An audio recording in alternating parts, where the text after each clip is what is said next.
घूंघटा उठाइए ना, दिया बुताइए ना, जाके केवाड़ी के कुंडी लगाइए ना।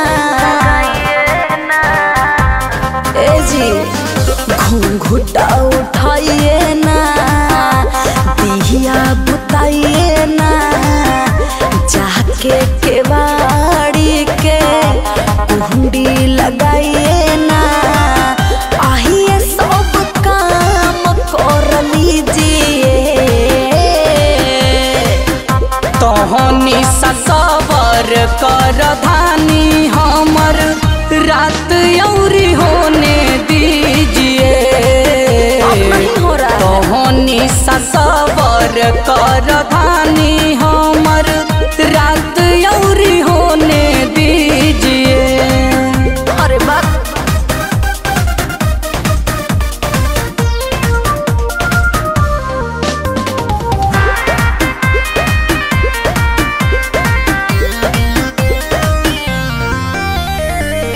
बस में न बाटे हमार चढ़ली जवानी, लागल बा आग देह में डाल दीना पानी।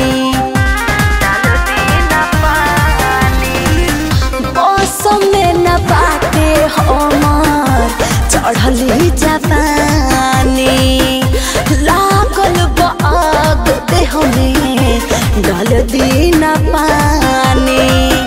आइए राजा मजा खूब लीजिए, तोहनी सबर कर धानी हमर रात औरी होने दीजिए।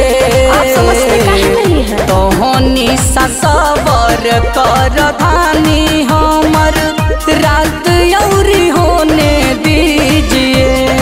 हाँ तनी बात के समझा।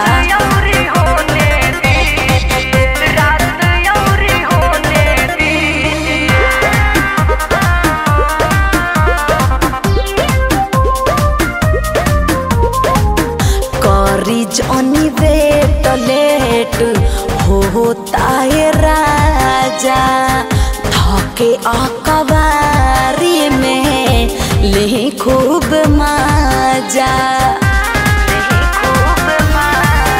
हाँ, करी जनी वेट लेट होता है राजा, थके अकबारी में ले खूब मजा।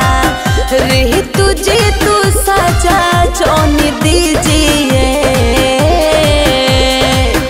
तोहनी सबर कर धानी हमर रात औरी होने दीजिए। और कितना रात होगा? तोहनी सबर कर धानी हमर रात औरी होने दीजिए। है तकिया चादर ला जा दलानी में सुता।